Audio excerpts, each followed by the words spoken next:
Nosso texto esta manhã é Provérbios 8:11, lembrando aos pais que ajudem as crianças a acompanhar a mensagem. O texto diz: porque melhor é a sabedoria do que os rubis, e tudo mais que se deseja não se pode comparar com ela. Vamos ler esse versículo juntos. Porque melhor é a sabedoria do que os rubis, e tudo o que mais se deseja não se pode comparar com ela. Que Deus abençoe a leitura da sua palavra para o nosso coração, amém? Muitos de nós somos novos demais para nos lembrar disso. Eu sequer era nascido, mas o fato foi tão grande e teve um impacto tão pesado, e isso no Brasil inteiro, que faz com que até quem veio depois saiba, ou pelo menos já ouviu falar, do dia em que o Ministério da Fazenda congelou as poupanças de todo mundo. 16 de março de 1990. Como eu disse, eu não era nem nascido, eu sou jovem desse jeito mesmo. Mas veja que a maioria das pessoas se lembra ou já ouviu falar. Eu lembro de histórias terríveis. Meu pai tinha clientes que se mataram por causa disso. Pessoas que perderam tudo que tinha. 16 de março de 1990, o Ministério da Fazenda congelou as poupanças de todo mundo no Brasil inteiro. E se eu te disser que eu tenho um amigo que 10 dias antes ficou sabendo do congelamento? 10 dias antes, ele ficou sabendo que o governo ia congelar as poupanças de todo mundo. Na verdade, algumas pessoas conseguiram ficar sabendo. E conseguiram tirar muita vantagem de ficar sabendo antes disso, porque tiraram todo aquele dinheiro e não perderam nada. Esse amigo meu ficou sabendo, 10 dias antes, que o governo, que o Ministério da Fazenda ia congelar as poupanças. E sabe o que ele fez? Ele não acreditou. Ele disse: nunca que o governo vai fazer uma coisa dessa. Governo nenhum no mundo faz uma coisa dessa. A esposa dele dizendo: ouça, eles vão congelar o dinheiro. Ele disse: ninguém faz isso no mundo. Uma semana depois, ela perguntou para ele: e aí, o que você tem para me dizer agora? É engraçado como a gente reage prontamente quando o assunto está relacionado a algo que a gente consegue ver que é do nosso interesse. Se a gente ouve falar de algo que pode nos trazer vantagens ou algo que representa perda, meu amigo, rapidamente, quantos de nós, rapidamente a gente age. Mas essa mesma rapidez, muitas pessoas não demonstram em relação à sabedoria. O texto que nós acabamos de ler disse e afirma da parte de Deus que é melhor ser sábio do que ter dinheiro.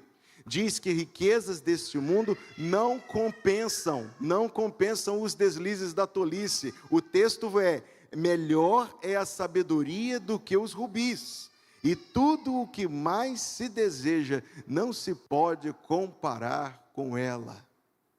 A rapidez que a gente tem para cuidar das nossas coisas deveria ser ultrapassada pela rapidez com a qual nós buscamos a sabedoria bíblica, a sabedoria que vem de Deus. Não é maturidade, não é esperteza, não é sagacidade, não é ser capaz de manipular pessoas ou situações, é na verdade o oposto disso. O que é a sabedoria bíblica? É o ponto número 1 do seu resumo. O que é a sabedoria bíblica? Duas respostas para a gente chegar numa definição. Um exemplo bíblico negativo, extraído do próprio livro dos Provérbios, capítulo 29, versículo 18, que diz: não havendo profecia, o povo perece. Talvez você, como eu, tenha guardado esse versículo, quando eu o ouvi pela primeira vez, anos atrás, numa tradução um pouco menos precisa. Eu conferi várias traduções e vi que quase todas as traduções traduzem como profecia. Mas era comum ouvirmos este versículo sendo dito assim: onde não há visão, o povo perece. O que era não somente uma imprecisão, mas era algo um tanto quanto enganoso. Era usado para se referir a projetos ou ideia de liderança. Onde não há visão, o povo perece. A nossa visão é essa, a nossa visão é aquilo. Fala-se muito disso.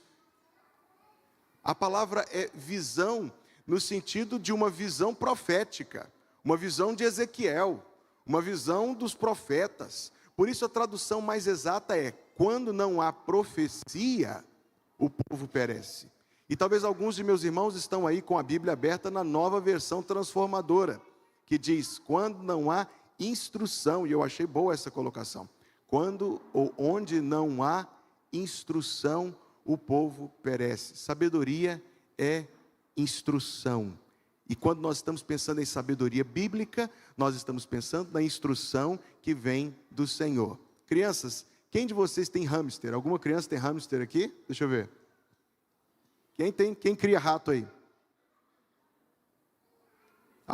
O bichinho caiu, tadinho. Gente, vamos adotar os hamsters, vamos? Coitado dos ratinhos, são bonitinhos. Você compra o hamster, você compra a gaiola do hamster, você coloca a ração para o hamster, e você já viu que aquele ratinho, ele ganha uma garrafinha de água, que ela tem um dispositivo para poder, não é? Para a água sair. Até o hamster aprender a acionar aquele dispositivo, normalmente com a língua, ou pressionando de alguma forma, o animal vai passar sede. E você pode perder a paciência, pode gritar com ele, pode tentar explicar aquilo dezenas de vezes para o hamster, até ele aprender como tira a água da vasilha, ele vai passar sede. Agora nós somos um pouco mais inteligentes do que os hamsters, amém? Amém. Nós somos mais inteligentes do que eles. Mas a gente não deixa de fazer tolices, até a gente aprender a instrução e praticar a instrução de Deus. Veja o segundo exemplo. E esse exemplo, quando eu encontrei com isso, estudando a Escritura Sagrada, me impressionou muito. Um exemplo bíblico positivo é a primeira vez que a palavra sabedoria aparece na Bíblia. Anote isso aí, é a primeira vez que a palavra sabedoria aparece na Bíblia. Está em Êxodo 28, versículo 3. Falarás também a todos os que são sábios de coração, a quem eu tenho enchido, Deus está dizendo, a quem eu tenho enchido do espírito da sabedoria, que façam as vestes a Arão para santificá-lo, para que me administre o ofício sacerdotal. Você começou em janeiro uma leitura bíblica e chegou em Levítico.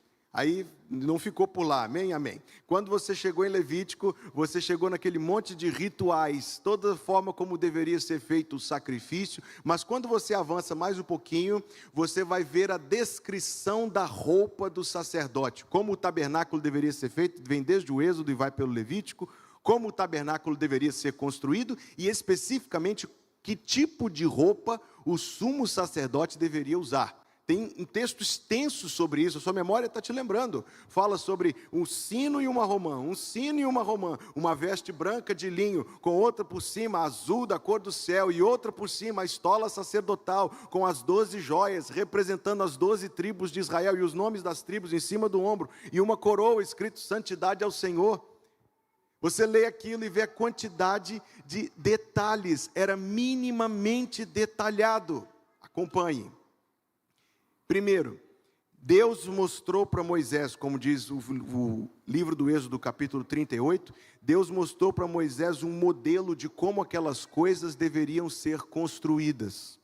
E Moisés, que estava sozinho quando viu o modelo, repassou as instruções para que fosse construído exatamente como Deus mostrou no monte.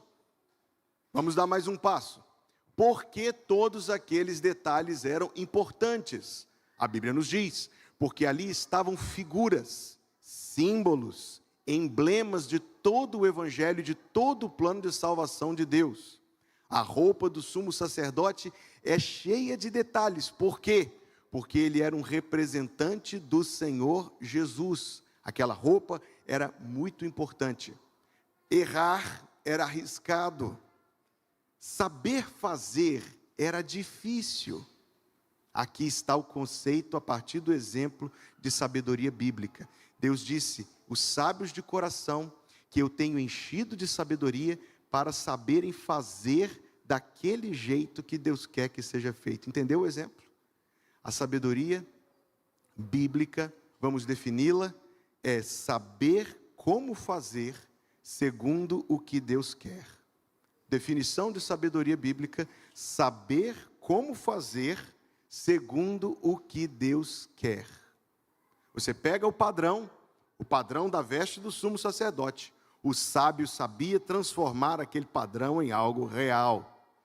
A sabedoria bíblica, vou dizer pela terceira vez, é saber como fazer segundo o que Deus quer. Ou seja, saber interpretar e reagir biblicamente. Esta é a palavra principal. Saber interpretar e reagir biblicamente a uma situação. Quantas vezes na vida eu e você já não nos sentimos absolutamente sem saber o que fazer? A situação com a qual estamos defrontando é tão complexa que a gente não sabe nem entender exatamente o que é que está acontecendo conosco, quanto menos saber o que fazer. Entra a sabedoria bíblica. A sabedoria bíblica consiste em saber interpretar, isto é, entender uma situação biblicamente. E uma vez que você entendeu biblicamente uma situação, você sabe reagir biblicamente a essa situação. Ora, os exemplos são inúmeros, abundantes, eu sequer tenho tempo para falar. Só um. Nunca conheceu uma pessoa muito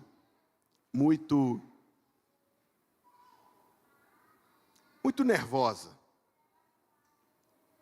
Aí essa pessoa diz assim: eu sou assim, meu pai era assim, eu nasci de uma família que todo mundo é assim, a gente tem pavio curto, a gente não tem paciência, e alguns embelezam e dizem: eu não deixo o almoço para janta, eu resolvo é aqui mesmo, eu não levo o desaforo para casa. Eu acho que você já ouviu isso, pior se você já tiver dito.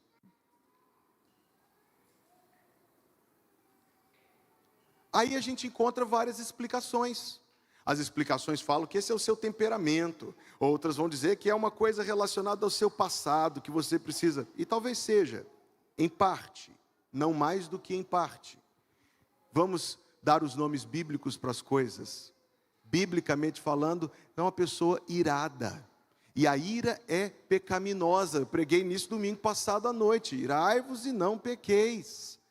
É uma pessoa irada. O fato de a gente conseguir reconhecer, então a pessoa diz: pronto, eu sou irado e é isso mesmo, irado é o que eu sou. Não, a gente saber identificar biblicamente o que a gente é, os nossos pecados, digamos, não é o fim da conversa. Na verdade, é o começo do processo de arrependimento e conversão e transformação da parte de Deus. Você interpreta biblicamente, não é raiva, não é temperamento, não é nada disso. Olha o que você me fez. Não. Biblicamente é ira. E qual é a reação bíblica?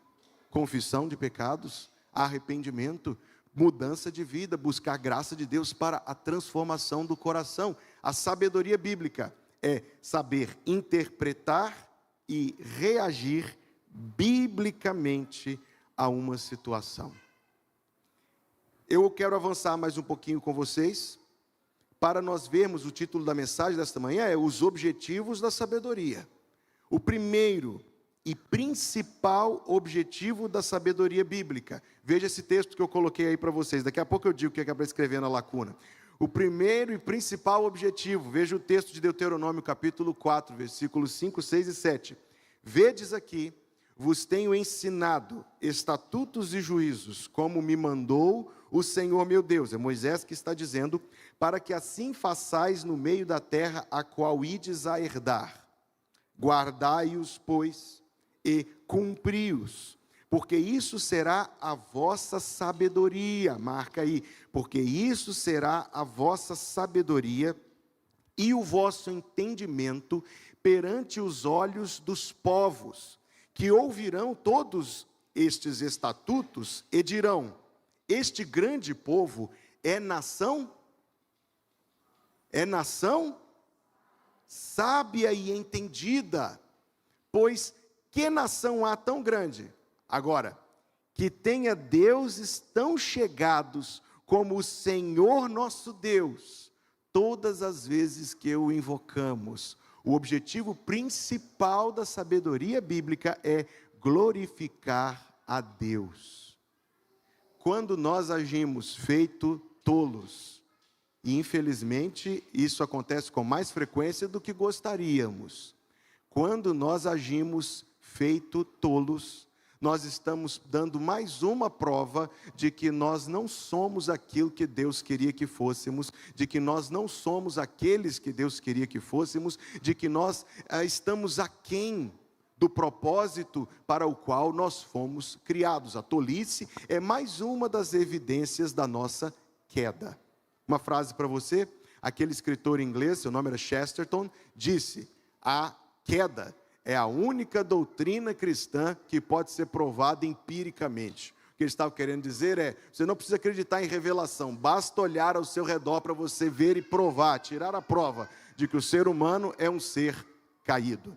Todas as vezes que nós agimos de maneira tola, de novo, e infelizmente isso acontece com mais frequência do que gostaríamos e até do que deveria, nós estamos provando que somos criaturas caídas.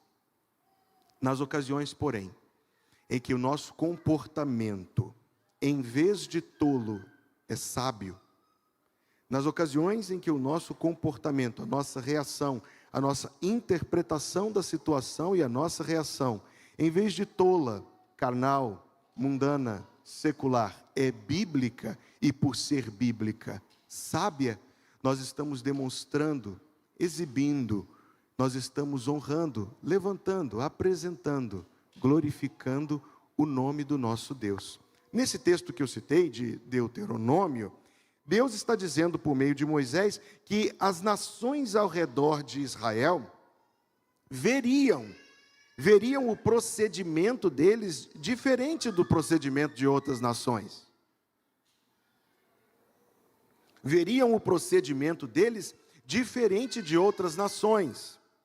E reconheceriam, este grande povo é nação sábia e entendida, e reconhecendo também que Deus é a origem desta sabedoria e desse entendimento, pois que nação há que tenha deuses tão chegados quanto o Senhor? Não. A sabedoria tem um objetivo principal, que é revelar a justiça de Deus, revelar a sabedoria do próprio Deus, revelar a presença de Deus na nossa vida, e mais, ouça, revelar, demonstrar que Deus está fazendo uma obra transformadora em nossa vida. Você conhecer o Senhor Jesus e ser um tolo é uma bênção para você, porque Ele vai te tirar da sua tolice. Mas você declarar que conhece o Senhor Jesus e continuar agindo feito um tolo, fora do padrão da sabedoria bíblica, você não o está honrando, meu amigo. Meu irmão, você não está glorificando o seu Senhor. Seu Senhor é tão sábio. E o seu Senhor, como nós veremos em mais um minuto, está tão pronto a nos ajudar, tão presente na nossa vida, tão pronto a nos ajudar, a nos tirar da nossa tolice. Como nós podemos dizer que servimos a um Deus sábio, enquanto continuamos praticando a tolice?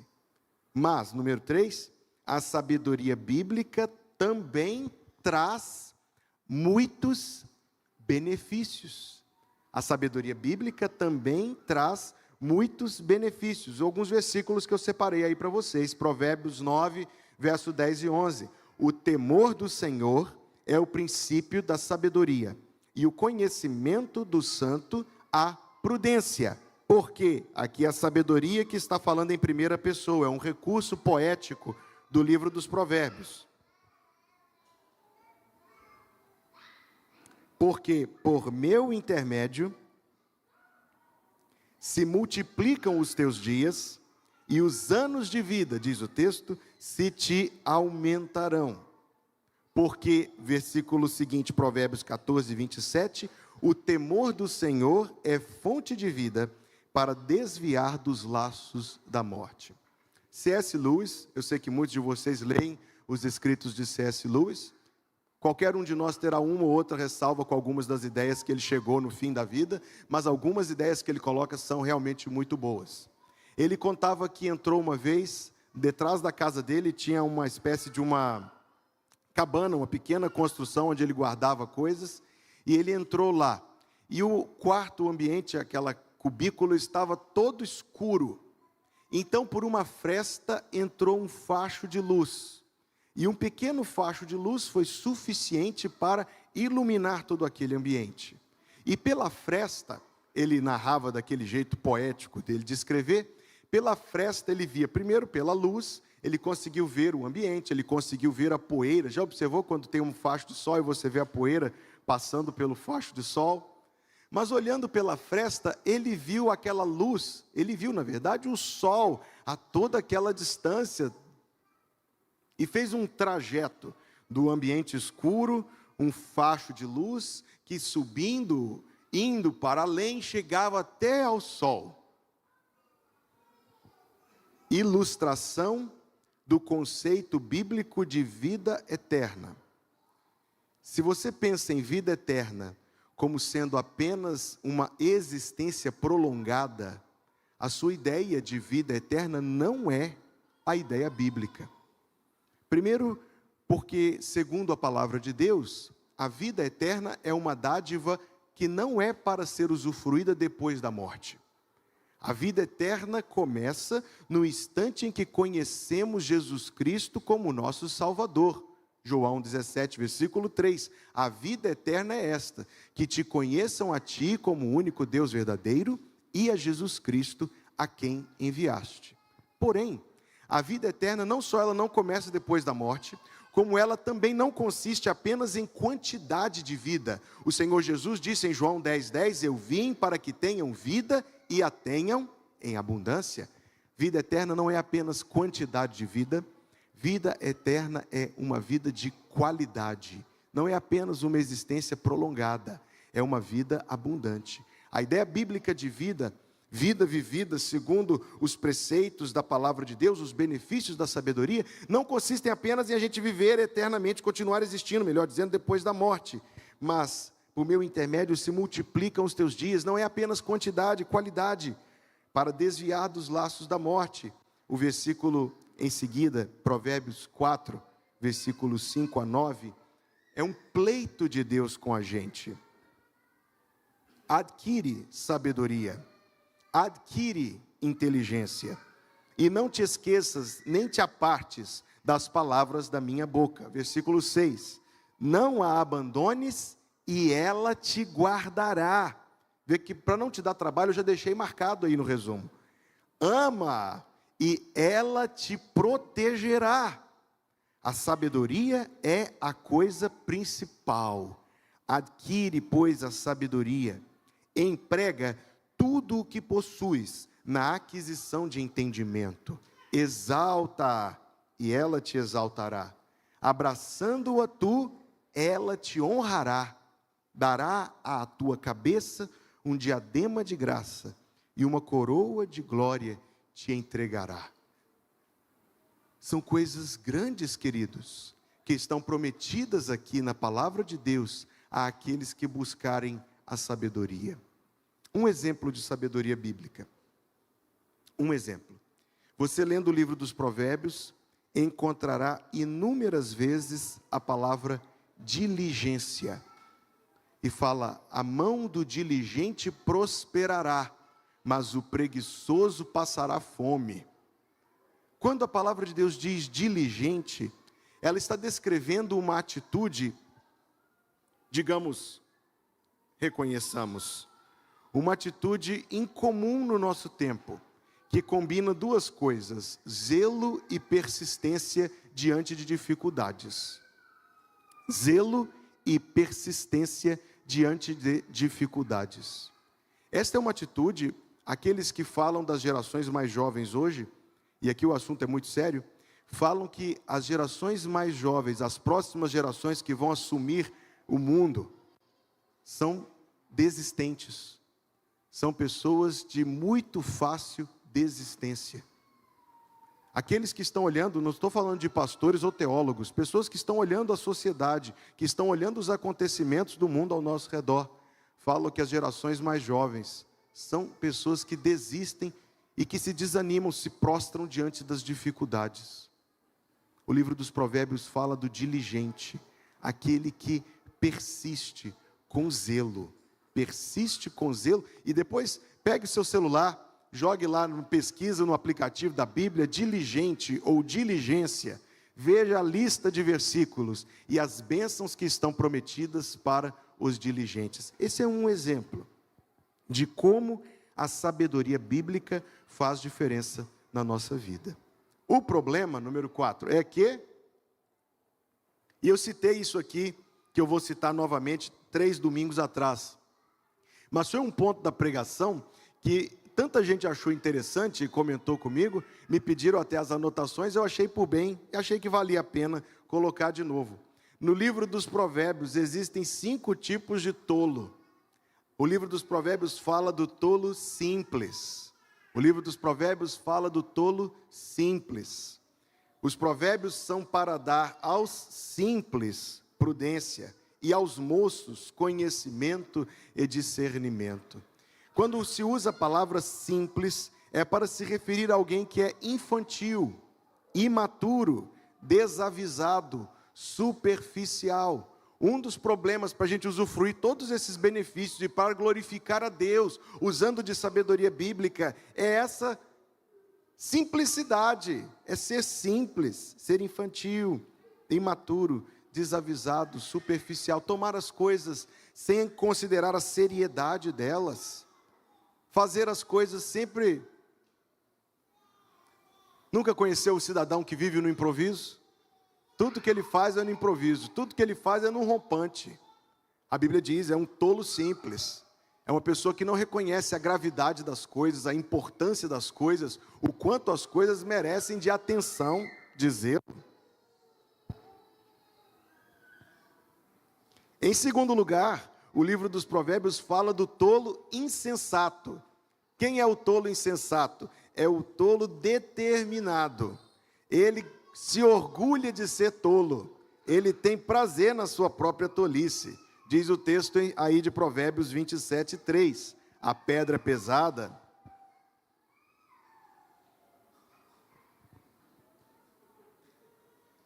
Diz o texto de Provérbios 27, 3. A pedra é pesada e a areia é espessa.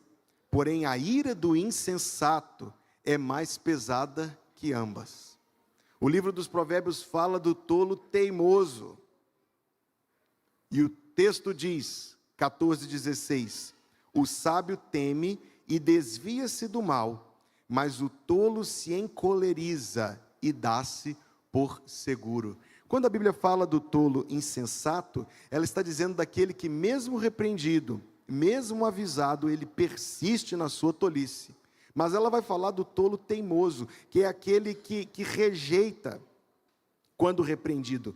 O sábio teme e desvia-se do mal, mas o tolo se encoleriza, se irrita. Ele reage mal quando é corrigido. Para não demonstrar isso, então ele foge de toda ocasião em que ele vai ser corrigido. Em quarto lugar, o livro dos Provérbios fala do tolo escarnecedor.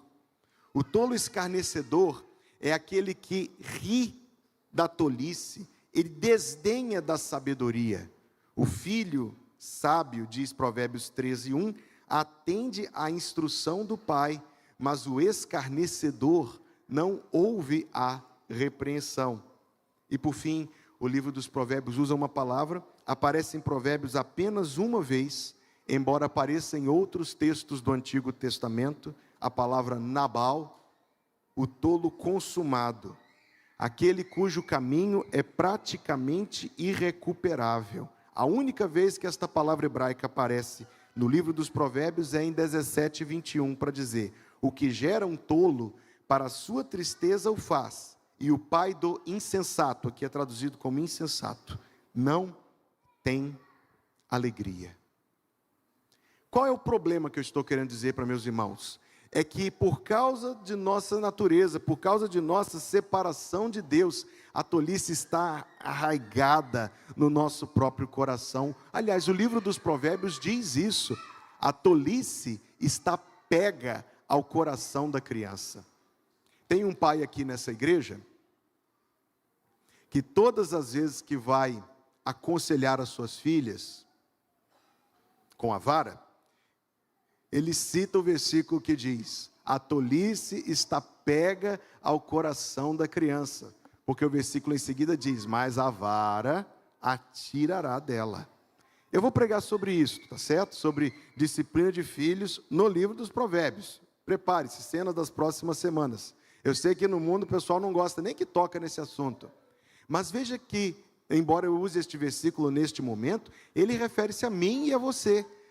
A tolice está pega ao coração da criança, é algo que vem do nosso coração desde a infância. Nós precisamos, irmãos, de alguém que nos salve da nossa tolice. Eu ouvi um amém? Nós precisamos de alguém que nos salve da nossa tolice. Se nós formos deixados à nossa própria tolice, aos desejos impulsivos, egoístas, tolos do nosso próprio coração, nós só faremos aquilo que desonra o nome de Deus e que tantos malefícios traz. Por isso, em quinto lugar, há uma solução de Deus para nós. Há uma solução de Deus para nós. Tiago 1,5: se algum de vós tem falta de sabedoria, peça a Deus. Sabe o que está implícito aí? Que Tiago não escreveu, mas que está implícito entre a parte A e a parte B do versículo. Preste atenção. Se algum de vós tem falta de sabedoria, peça a Deus. Tem uma coisa que está implícita aí: o reconhecimento da falta de sabedoria. Se algum de vós tem falta de sabedoria, peça a Deus,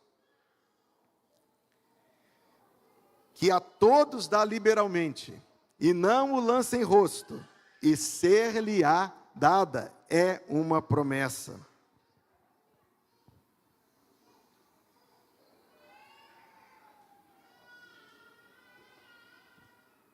Quando vamos para Efésios 5, versículo 18, a Bíblia nos diz: não vos embriagueis com vinho, em que há dissolução, mas enchei-vos do Espírito, falando entre vós com salmos e hinos e cânticos espirituais, cantando e salmodiando ao Senhor no vosso coração. Este versículo de Efésios tem um paralelo em Colossenses, que é citado logo em seguida aí, para ser bem prático para ti.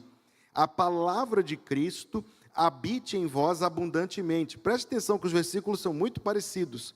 Em toda a sabedoria, ensinando-vos e admoestando-vos uns aos outros, com salmos, hinos e cânticos espirituais, cantando ao Senhor com graça em vosso coração. Paulo que escreveu Efésios é o mesmo Paulo que escreveu Colossenses. O homem que inteligentemente colocou esses dois versículos em paralelo, para nos mostrar que essas duas coisas andam juntas. O enchimento do Espírito não está separado do enchimento da palavra. No texto ele diz: enchei-vos do Espírito. No outro ele diz: a palavra de Cristo habite em vós abundantemente. São duas coisas juntas, não pode até não ser a mesma coisa. Pode ser que alguém tenha muitos versículos na memória e nada de Deus no seu coração. Mas é impossível que alguém tenha muito de Deus no seu coração sem ter muito da palavra de Deus no seu coração. Como vocês sabem, em todas as minhas Bíblias, eu escrevo a mesma frase na primeira página: este livro pode estar na sua cabeça e não no seu coração, mas não estará no seu coração se não estiver na sua cabeça. O caminho, irmãos, e a solução de Deus para a sabedoria, primeiro, é ter Jesus como seu Salvador e Senhor. Por isso os versículos de 1 Coríntios 1, 32, 16. Vós sois dele em Jesus Cristo, o qual para nós foi feito por Deus sabedoria. Aquele que rejeita o chamado de Jesus Cristo para a salvação, aquele que rejeita o chamado do Evangelho, é perpetuamente um tolo, até que ele venha se arrepender e crer em Jesus como seu Salvador e Senhor. Isto é o bom começo. É o bom começo, porque o Espírito Santo é implantado em cada pessoa que se converte. Por isso, 1 Coríntios 2,16 diz: quem conheceu a mente do Senhor para que possa instruí-lo? Mas nós temos a mente de Cristo. Ao dizer nós temos a mente de Cristo, o apóstolo está se referindo à habitação do Espírito Santo. Qual é o caminho para a sabedoria bíblica? Primeiro, ter Jesus Cristo como seu Salvador e Senhor. Em segundo lugar, reconhecer a necessidade de sabedoria. Se algum de vós tem falta de sabedoria, peça a Deus. Peça a Deus. Você não vai pedir sem reconhecer primeiro. Terceiro lugar, Você vai buscar comunhão com Deus pela oração. Peça a Deus. É outro nome para se referir à oração. Você o faz orando. E veja que este versículo, deixa eu ler de novo, ele tem uma garantia para nós. Peça a Deus que a todos dá liberalmente e não o lance em rosto, e como é precioso o final de Tiago 1,5, e ser-lhe-á dada, garantia de Deus, que quem reconhecer que precisa de sabedoria e pedir ao Senhor, receberá. Mas receberá como, pastor? Como? Deus vai transferir sabedoria do céu para o meu, do céu para o meu cérebro, do céu para o meu cérebro. Como Deus faz isso? Deus faz isso pela obra da palavra, a obra do Espírito Santo por meio da palavra na nossa vida. Deus faz isso pela obra do Espírito Santo por meio da palavra na nossa vida. Se a sua Bíblia fica fechada de domingo à noite até domingo de manhã, quando você volta para a igreja, você está no caminho, mas não da sabedoria. Se o seu conhecimento da palavra de Deus é superficial, se você acha a pregação uma coisa insuportavelmente enfadonha, se você não está participando da escola bíblica dominical, se você não está procurando crescer em intimidade com a palavra de Deus, você não está no caminho da sabedoria. Não espere colher os benefícios da sabedoria. Talvez você ache muito interessante o que algum guru de finanças ou algum guru de negócios tem a dizer no Instagram ou no YouTube, mas isso não é sabedoria que vem de Deus.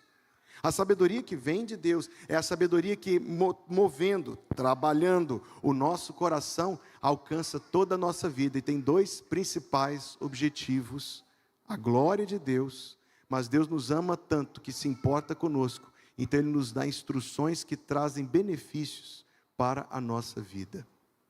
Uma postura sábia, minha última afirmação hoje, uma postura sábia faz total diferença nos seus relacionamentos familiares, na forma como você conduz seus filhos, na forma como você convive com seus pais e com seu cônjuge. A sabedoria, irmãos, é algo tão precioso, tão importante. Se fosse posta à venda, ninguém ia comprar, porque aqueles que têm não iam comprar, claro que não. E aqueles que não têm não acham que precisam. Sabedoria bíblica, porém, não precisa ser comprada. É uma dádiva de Deus para as nossas vidas, desde que você e eu queiramos essa bênção. Desde que queiramos, desejemos, não rejeitemos, busquemos uma dádiva tão preciosa. Qual é o caminho, irmãos? Reconhecer que precisamos ir a Deus em oração e procurar crescer no conhecimento de sua palavra. Amém?